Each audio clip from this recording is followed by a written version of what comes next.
Alrighty, so we're doing something different today. I recently watched a video where it was covering hypothetical questions, and it got me wanting to answer my own hypothetical questions. So there's this subreddit that goes over hypothetical situations. There's also a Reddit thread that's 11 years old at this point. We're talking prehistoric times right here. I mean, this is before the Fortnite era. This is before TikTok. I mean, it's before the brain rot, really. So I figured we'll go into the old Reddit thread first, and then we'll go to the subreddit. By the way, if you're new here, welcome. I pretty much just play games and talk, just chill, fun stuff. Got a lot of new subscribers recently, so I really appreciate all of you that have done that. We're getting pretty close to a milestone, which is 1,000 subscribers. So if you haven't subscribed, feel free to. I leave it up to you. Anyway, let's get into this. What would our chairs look like if our knees bent the other way? So I assume instead of bending down whenever you're sitting, they bend upwards. I guess that it would kind of be, maybe sort of be like a box on chair legs, or you know how whenever you turn the seat around and you sit with the backrest between your legs, maybe you'll have like a backrest and a front rest. That's what it could be. A box does sound kind of funny though. Next one, how many ducks would it take to kill a full-grown rhino? The ducks have normal duck intelligence, but they're really pissed off at the rhino and won't run away even if he kills a few. So this is basically, wait, this is 11 years ago. This is like the precursor to 100 men versus one gorilla. Although it's kind of just how many ducks would it take to beat the rhino. I mean, ducks can't exactly do much damage at all. They can't really throw hands because they've got wings, of course, and the wings are not going to do much at all. They're literally feathers. So I guess they would have to peck at the rhino, which would take a while. I mean, even wearing down the rhino, it's still going to take forever. They would pretty much only kill the rhino by getting it to not eat anything, I guess, unless the rhino eats the ducks. I don't know what rhinos eat, actually. That, or there are so many ducks that they'll just suffocate and bury the rhino. So it would definitely take a lot. I guess the ducks versus rhino situation is more like 100 men versus King Kong. A gorilla is definitely a lot stronger than a regular man, but you know, 100 men still have a chance, right? They're definitely going to overwhelm a gorilla. A man and a gorilla are a lot more comparable than a duck and a rhino. I guess that's more akin to asking how many rats does it take to take down a man, assuming the rat's not poisonous. So it would definitely take a lot. And then there's this guy right underneath it that just goes into a whole essay for some reason. I mean, I say for some reason, this is Reddit, for crying out loud. There's always going to be people that dive deep into something. Okay, next question. Would you take 10 million, but for the rest of your life, there is a snail that's trying to get to you, and you can't ever be touched by a snail, otherwise you'll die? This is a hypothetical question that's been talked about a ton. My answer is yes, I'll take the 10 million. How fast does a snail travel? The average garden snail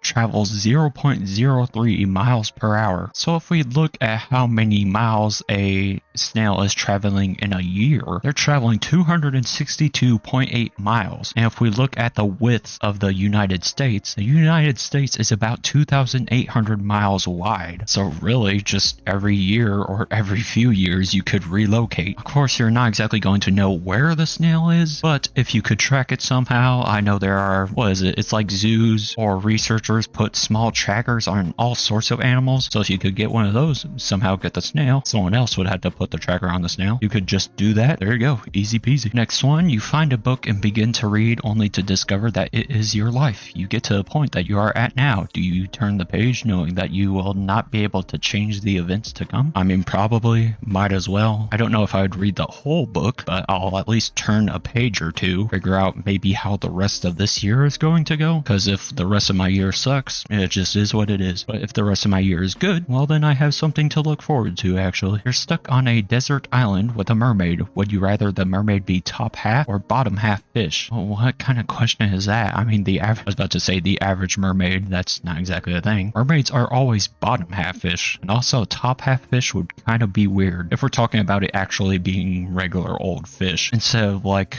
an anthro fish. Because if the top half is like human fish, like, you know, fish but with more so human features, right, instead of just a pure fish, then top half would be fine. But if we're talking actual regular old fish, then definitely bottom half. If a train was headed straight toward 5 people and the lever to switch tracks was right in front of you, would you pull it? If it meant the train would hit one person instead, This is kind of just a regular moral question. I mean, you go for the one, right? Might as well try to save as many lives as you can. And then the comment right underneath it says, no, of course not. 5 dumb people killed instead of 1. What happens when the unstoppable force meets the immovable object? Again, another age-old question. I mean, this is 11 years ago. I feel like the questions nowadays would be a lot more brain-rotty. But the answer for this, I think when two forces collide so hard, if they just keep on pushing against each other, I imagine they would probably eventually split an atom or something like that and just create a large explosion, probably. I like this reply, you find out which one was lying. I guess that could happen too. But really, it's probably just gonna create an explosion. Some scientists would be able to answer that, I believe. Would you rather have a tree in your back garden that constantly produces every fruit in the world, the best quality and in the best condition, or a trained dinosaur of your choice to like ride to work or whatever? I mean, the trained dinosaur is somewhat cool. I'm not the biggest fan of dinosaurs. Also, I feel like I might get a little motion sick from riding the dinosaur. I don't exactly get motion sick, but just kind of bouncing up and down like that gets me a little sick. It messes with my tummy somewhat. I'm not good with roller coasters. And for the tree one, I mean, it could be pretty healthy, could be pretty tasty, and also I could sell the fruits, start a business. Is God so powerful that he can build a rock so big that he himself can't lift it? Heard this one before. There was someone that I know gave a really good answer that made perfect sense, and I can't remember what the answer was. I believe that was he can't build the rock so big that he himself can't lift it. I forget what the reasoning why was though. It was a really good reason, however. Can blind people see their dreams? How do deaf people wake up if they can't hear an alarm clock? Well, for the blind one, I would imagine you can, because you don't really need to see to be able to imagine, right? Even if you've never seen anything in your life, I'd imagine you would still be able to conjure up an image. And for the how do deaf people wake up if they can't hear an alarm clock, they probably rely on sunlight more so, or they have something that vibrates maybe. Okay, and that's about all the questions on this Reddit thread. Is it thread or subreddit? I don't know. I think it's thread, right? Hey, now we'll go into the subreddit. Now these ones are more up to date, so let's see how this goes. You are given $15 million but can no longer earn money for the rest of your life. You can still gauge a job but won't earn any money from it. You can't invest it or receive money as a gift. You can't still be given gifts, but they can't be resold. You can resell things you buy with. It can't sell. You can resell things you buy with it. It can't sell.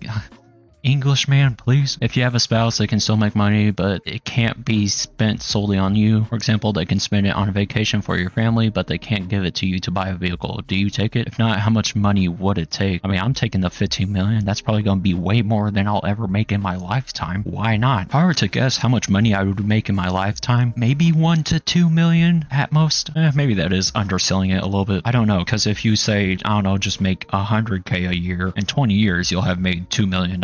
So I don't know, I guess that would just make, if I'm being very, very generous, 5 million in my lifetime, which is still a third of 15 million. So yeah, I'd easily take the 15 million. That's going to be way more than I'll ever earn in my lifetime. What is up with all these money questions? A rainbow colored fish lands on your lap and offers you the following if you'll spare his life. I don't know why we need to have that detail, but alright. You have unlimited money for your life. However, you never have more than $50 in your account or on your person. All the money you currently own disappears. Your bank balance now shows 50. The 50 applies to the denomination of whatever country you are in. EU is euros, USA, dollars, Nigeria, you're screwed. This applies to liquid cash. You may own as much in assets as you like, but anything that can be used to directly pay, you only have the equivalent of 50. Whenever you pay in cash, you hand over 50. Another 50 then magically appears in your pockets or bag. Okay, this one sounds kind of stupid. It sounds like I have unlimited money, but I'm only able to pay $50 at a time. So basically payments just become kind of annoying or kind of slow. I mean, sure, might as well. So if I have to pay for something that's $100, instead of giving $100 at one time, I'll just give $50 twice. You earn $10K a day, but everyone in the Americas must listen to What Does the Fox Say by Yivis for 24 hours straight each day that passes. How much money will you be able to collect? Well, if you're not in the Americas, that's easy for you. You're obviously taking it and just living with it forever. Or really, even if you're in the Americas, you can can just take the 10K a day and go outside of America. Why are we torturing the Americas like that? I mean, I guess I'll take the 10K a day, might as well. Then I'll just leave America, say goodbye. One day you're on vacation in Japan inside an anime store. You see a very tiny gold lamp, but when you rub it, out comes a giant blue genie. He tells you he's in a bad mood and doesn't feel like granting wishes, plus he's cheap. So he makes you an offer. He'll give you $200 in cash, or he'll give you 200 seconds to become a giant and play in a magical world. In this magical world, you're in Japan, no humans are there. You can pick to become Godzilla and destroy buildings with your hands. Okay, so it's basically become Godzilla or King Kong, or get $200. I mean, honestly, both of these options are kind of boring. Like, I guess I'll just give the $200 cash. It will last a little bit longer. Even if the Godzilla or King Kong one is a experience of a lifetime, I just don't care all that much. I could use that $200 right now, you know. You earn $500K a year, but you have to quit your job and become a Donald Trump impersonator. You will lose whatever current job you have and become a full-time Donald Trump impersonator, raking in $500K yearly. But you will stop earning it the second you stop working as a Trump impersonator. Do you accept? If I only have to impersonate on TV, then sure. But if I have to do IRL stuff, then no, because I think that's a bit risky. Again, all these questions are money related. I don't know why. Could you survive a manhunt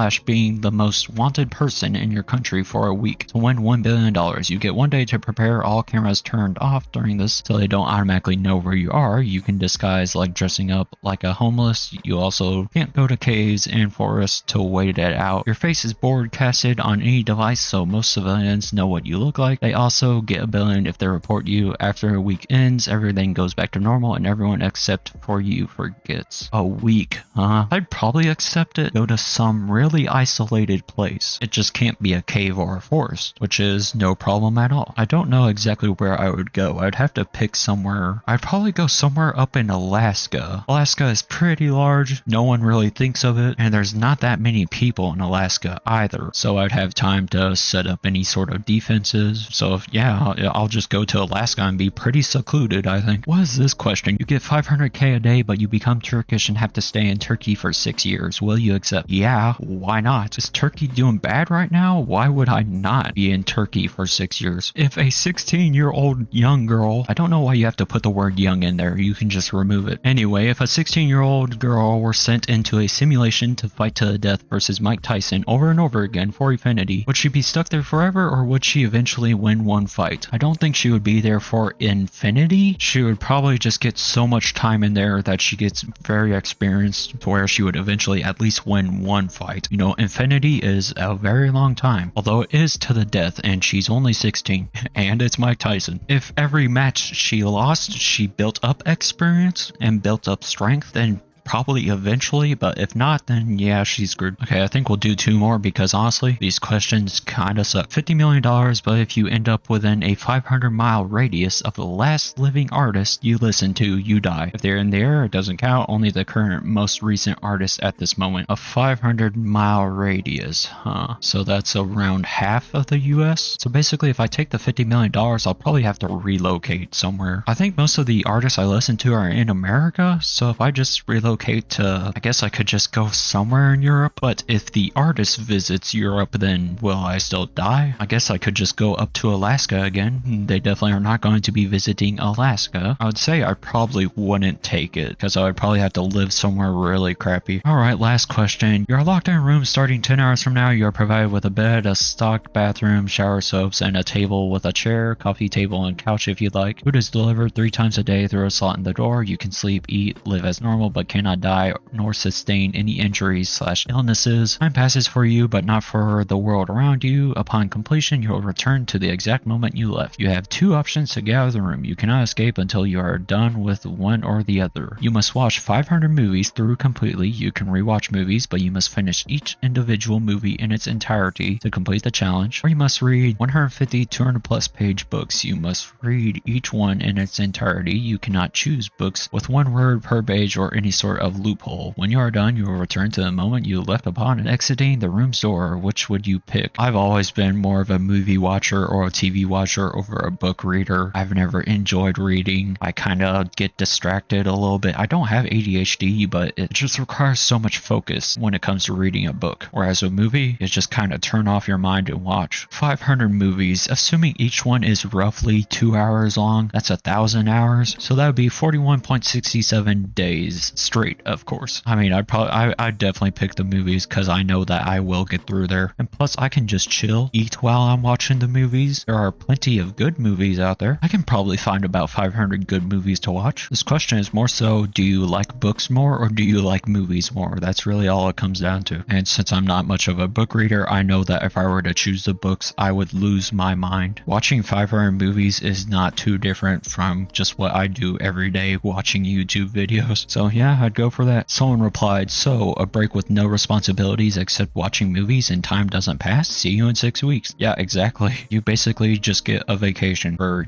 6 weeks roughly. I mean, you get free food and entertainment and you don't have to work or do anything else. So yeah, easy peasy. Alright, I think that's it for now. Those were some pretty poor hypothetical questions if I'm going to be honest. I just don't like how so many of them deal with money. Can we get some better questions? Maybe I'm more so looking for would you rathers, but oh well, it's all done. Sorry if this video was kinda poor. I really thought this would go better. I thought we would get some more juicy questions, but seems like that's not quite the case. Anyway, I hope that you did enjoy this, and I'll see you all in whatever I do next.